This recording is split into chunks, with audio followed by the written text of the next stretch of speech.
नमस्कार दोस्तों, कैसे हैं आप सब। उम्मीद करते हैं कि आप सब बहुत ही अच्छे होंगे। दोस्तों, हम लोग जो है मराठा साम्राज्य पढ़ रहे थे और पिछले वीडियो के माध्यम से प्रथम आंग्ल मराठा युद्ध पढ़ चुके हैं और जिसमें हम लोगों ने सबसे अंत में पढ़ा था कि सालबाई के संधि के द्वारा प्रथम आंग्ल मराठा युद्ध समाप्त हो जाता है। अब जो है आज इस वीडियो के माध्यम से हम लोग जो है द्वितीय आंग्ल मराठा युद्ध के बारे में चर्चा करेंगे। तो आप सब हेडिंग डाल लीजिएगा, द्वितीय आंग्ल मराठा युद्ध। द्वितीय आंग्ल मराठा युद्ध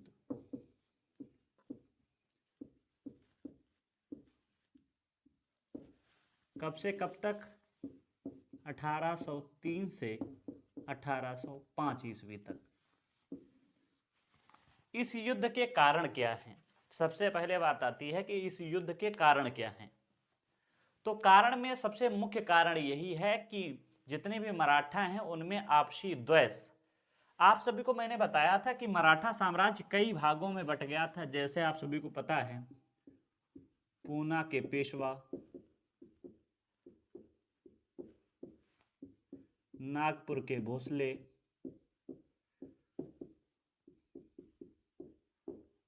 और क्या बताया था, ग्वालियर के सिंधिया,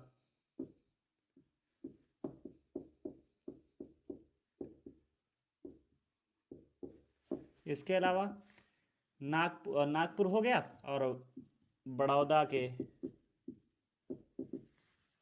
के गायकवाड़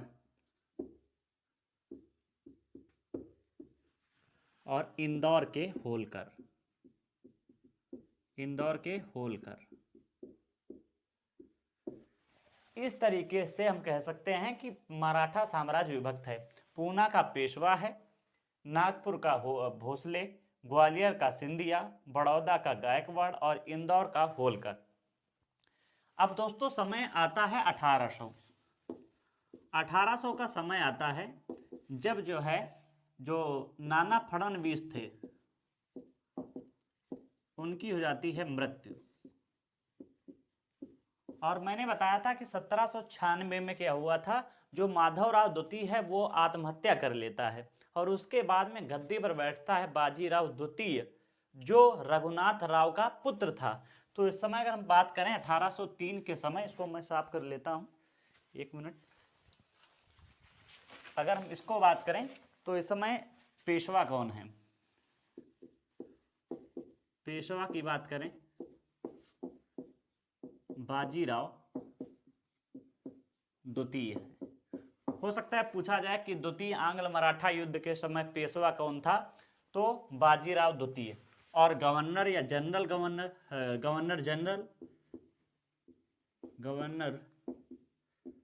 जनरल कौन था? Lord Wellesley.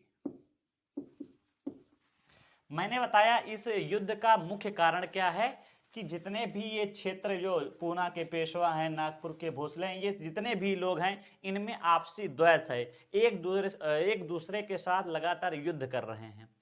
तो इसमें क्या होता है कि जब 1800 में नाना फडणवीस की मृत्यु हो जाती है, उसके बाद में पेशवा के पद पर खतरा मंडराने लगता है।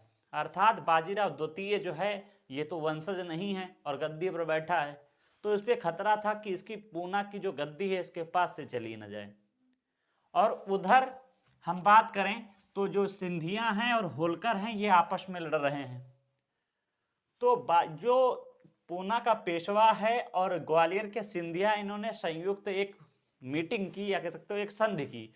और उसमें क्या बात हुई, तो सिंधिया और प्लस पेशवा, इन दोनों लोगों ने एक संयुक्त सेना तैयार की। उसमें कहा कि हम दोनों लोग एक दूसरे की सहायता करेंगे। यदि जो है सिंधिया ने कहा, यदि अगर हम पे होलकर अटैक करते हैं तो आप मेरी मदद करेंगे। कौन? पेशवा। और पेशवा ने कहा कि हाँ, अगर जो है हम पर कोई अटैक करता है तो सिंधिया आप हमारी मदद करेंगे। दोनों लोगों ने कहा ठीक है। और उसके बाद में क्या होता है, सिंधिया और पेशवा मिलकर जो है होलकर पर अटैक कर देते हैं या इंदौर पर अटैक कर देते हैं। और उस समय होलकर के या इंदौर वाली गद्दी पर वहां पे बैठे हैं जसवंत राय होलकर, जसवंत राव होलकर, वो गद्दी पर बैठे हैं। सिंधिया और पेशवा ने क्या किया, होलकर पर अटैक करके, जो जसवंत सिंह या जसवंत राय होलकर है, इनका भाई था, इसका नाम था बिठूर जी होलकर, उसकी हत्या कर देते हैं। सिंधिया और पेशवा ने मिलकर जो है जसवंत राय होलकर के जो भाई थे बिठूर जी होलकर, उनकी हत्या कर देते हैं। अब मामला और ज्यादा गंभीर हो जाता है और फिर जो है जो जसवंत राव होलकर था, ये बदला लेने के लिए पेशवा और सिंधिया पर आक्रमण कर देता है। और सबसे पहले पेशवा पे वो आक्रमण करता है और समय है 1803 का, 1803 नहीं 1802, 1802 का समय है जब जसवंत राव होलकर जो है पूना के पेशवा पर अटैक बोल देता है और युद्ध करता चला आता है और पूना पर कब्जा कर लेता है या पेशवा के गद्दी पर कब्जा कर लेता है। अब पेशवा उस समय कौन है, बाजीराव द्वितीय। तो वो कहता है कि अरे हम तो, हमारी गद्दी गई। तो वो जो है अपनी सहायता के लिए अंग्रेजों के साथ एक संधि करता है, जिसका नाम आप क्या कहेंगे, जिसे हम लोग कहेंगे बेसीन की संधि, बेसीन की संधि। कौन सी संधि की, बेसीन, किसके इसके मध्य में, तो अंग्रेज और इधर बाजीराव द्वितीय के मध्य, बाजीराव द्वितीय के मध्य। इस संधि में क्या कहा गया, बाजीराव द्वितीय ने कहा कि आप अंग्रेज लोग जो है हमारी सुरक्षा करें, पहली बात। तो पहली बात सुरक्षा इस बात में आई। दूसरी बात, अंग्रेजों ने कहा ठीक है मैं आपकी सुरक्षा करूंगा लेकिन शर्त है। तो बाजीराव द्वितीय ने कहा क्या शर्त है, कहा शर्त यह है कि आप हमें पैसा देंगे, कितना, 26 लाख रुपये वार्षिक, 26 लाख रुपये वार्षिक। और कहा, अब देखो आप सभी को पता है इस समय गवर्नर या गवर्नर जनरल कौन है, लॉर्ड वेलेजली। और लॉर्ड वेलेजली अपने साथ लेकर आया है सहायक संधि। हम लोग कह सकते हो इस युद्ध को समाप्त करके फिर हम लोग जो है तृतीय आंग्ल मराठा युद्ध के बाद में सहायक संधि को समझ लेंगे कि आखिर सहायक संधि है क्या। तो मैंने बताया, तो उसने कहा था, लॉर्ड वेलेजली अपने साथ जो है सहायक संधि लाया था और उसमें अलग अलग क्षेत्रों में सहायक संधि के माध्यम से अपने अंग्रेजी या ब्रिटिश साम्राज्य में उसको मिलाता जा रहा था। तो वो सोच रहा था कि किसी प्रकार से हमें युद्ध करना है, किसके साथ, मराठों के साथ, पहली बात। और क्यों, क्योंकि 1800 आपने पढ़ा है कि जो द्वितीय प्रथम आंग्ल जो मराठा युद्ध था ये समाप्त हुआ था सालबाई की संधि के द्वारा, और इसमें कहा गया था कि एक दूसरे के आंतरिक मामले में हस्तक्षेप नहीं करेंगे।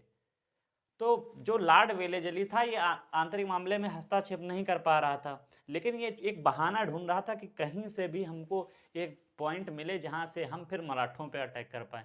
और वो घड़ी आ गई है 1802 का समय, जब बाजीराव ने लॉर्ड वेलेजली की सहायता मांगी और इसमें जो है उसने कहा ठीक है हम आपकी सुरक्षा करेंगे, साथ ही साथ आप हमें 26 लाख रुपए वार्षिक देंगे। और एक शर्त और रखी, कहा कि जितने भी मराठों की सीमाएं हैं, जितने क्षेत्र में मराठे हैं वहां पे कोई भी यूरोपीय कंपनी नहीं रहेगी।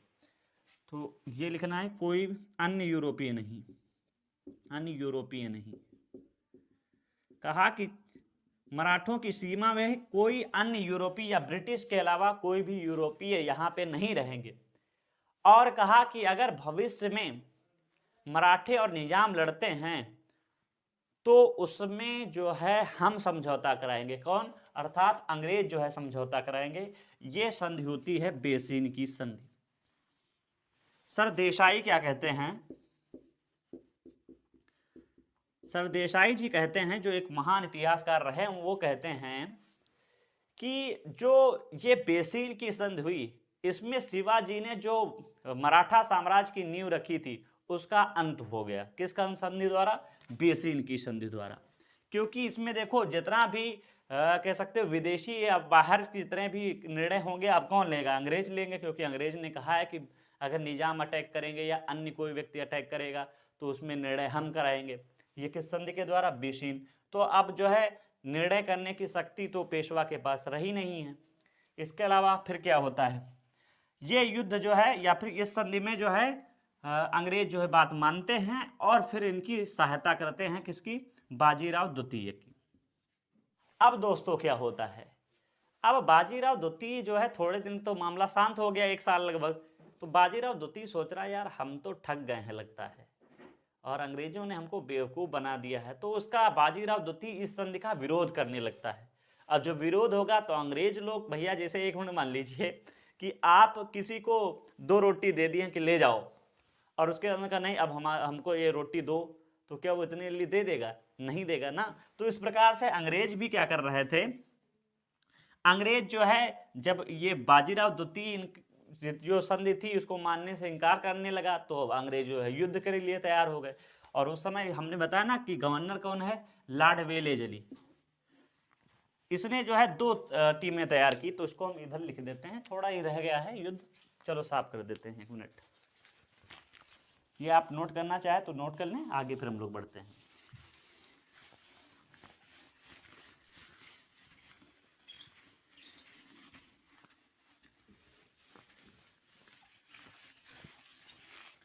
हमने बताया कि बेसिन संधि का जो है उल्लंघन करने लगा कौन?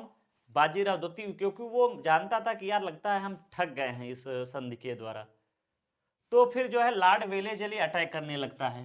तो लॉर्ड वेलेजली क्या करेगा, वेलेजली जो है 2 टीमें भेजता है, किसकी इसकी अध्यक्षता में?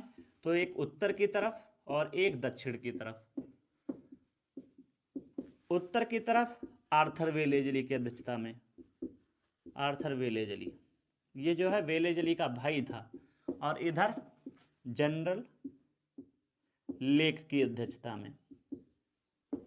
ये 2 टीमें भेज देता है और इसमें फिर जो है युद्ध होते हैं। 2 युद्ध प्रमुख हुए, कौन कौन से? और इधर से कौन कौन से है? तो इधर पेशवा हैं, सिंधिया हैं, और साथ ही साथ में इधर भोसले भी इसमें शामिल हो जाते हैं। और जो गायकवाड़ थे या बड़ौदा जो क्षेत्र था और ये जो गायकवाड़ थे और होलकर थे, ये 2 व्यक्ति इस युद्ध में शामिल नहीं हुए। उन्होंने कहा मैं साथ नहीं दूंगा। तो फिर ये 3 लोग मिलकर लड़ते हैं, किनके साथ? इन 2 व्यक्तियों के साथ। और इसमें 2 प्रमुख युद्ध होते हैं, पहला असई और अरगांव। ये 2 प्रमुख युद्ध होते हैं, किस सन में? 1803 में। 1803 में ये 2 प्रमुख युद्ध हुए, और इसमें जो है बहुत बुरी तरह से हारे। कौन कौन से? पेशवा, सिंधिया और भोसले। अब जब हार गए तो इसके बाद में फिर नौबत काहे की आती है? आप सभी को पता है कि युद्ध होता है, उसके बाद में क्या होता है? संधि। तो फिर संधि होती है किसके इसके मध्य में? तो पहले सबसे पहले भोसले के द्वारा, भोसले से अंग्रेजों की संधि होती है। कौन सी? यहां पे लिख देते हैं,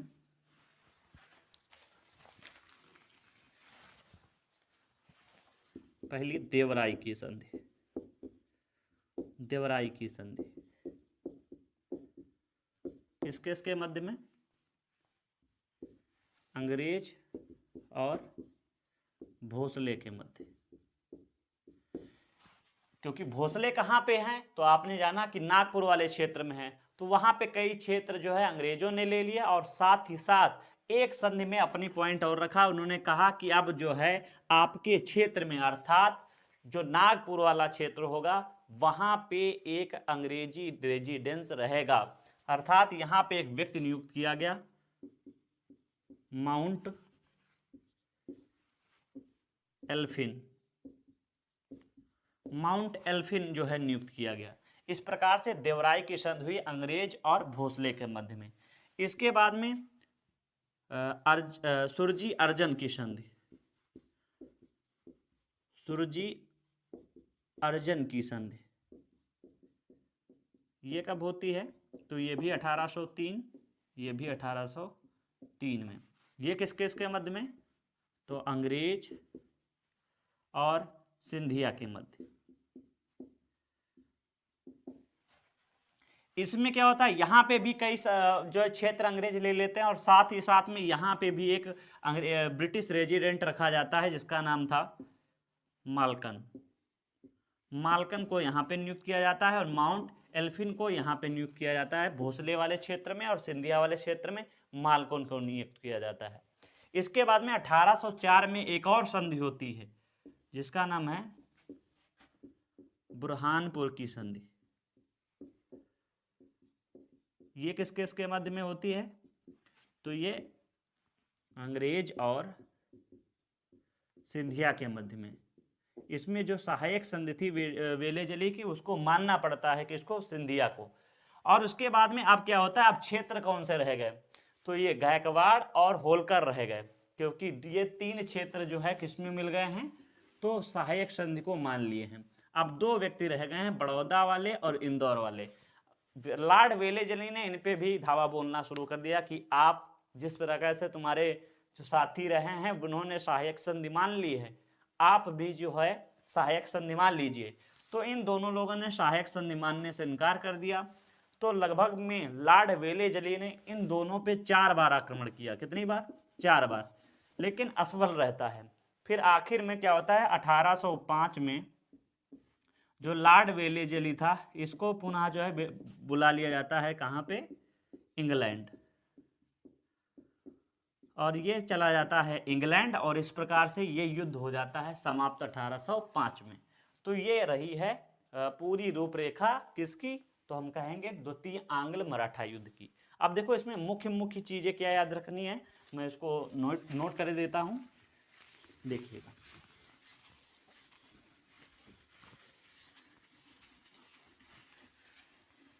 ये क्षेत्र ये वाले तो आपको पता ही होंगे क्योंकि ये याद रखना जरूरी है।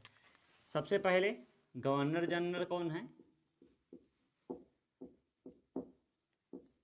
तो हम कहेंगे लॉर्ड वेलेजली। पेशवा,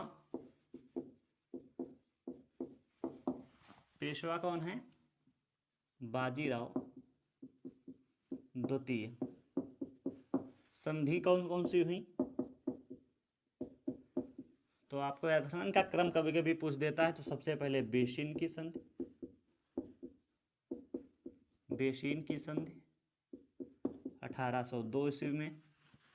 इसके बाद में बेशिन के बाद में दूसरी हमने बताया देवराई की संधि, देवराई की संधि 1803। सुरजी अर्जन की संधि, ये कब, 1803। और एक और मैंने बताया बुरहानपुर की, बुरहानपुर की संधि 1804 में। ये हुए। और युद्ध आपको अगर याद रखना चाहो तो मैंने वो 2 युद्ध बताए थे, औरस और अरगांव, वो आप याद रख सकते हैं। तो ये प्रमुख चीजें हैं जो आपको याद रखनी है, क्योंकि पूछा जाता है द्वितीय आंग्ल मराठा युद्ध में निम्नलिखित में से कौन सी संधि हुई थी, नहीं हुई थी। 3 दे देंगे, एक अन्य दे देंगे। इस तरीके से हमने जाना था जो प्रथम आंग्ल मराठा युद्ध था उसमें भी 4 संधियां हुई थी, इसमें भी आपने देखा 4 संधियां हुई। अब हम लोग अगले वीडियो के माध्यम से तृतीय आंग्ल मराठा युद्ध पढ़ लेंगे। इसके बाद में मराठा युद्ध भी आपका समाप्त हो जाएगा। तो दोस्तों इस वीडियो में बस इतना ही रखते हैं। आप सभी को ये वीडियो कैसा लगा है कमेंट करके जरूर बताइएगा, और वीडियो के लास्ट तक आप जुड़े रहे उसके लिए आपका धन्यवाद। जय हिंद, जय भारत।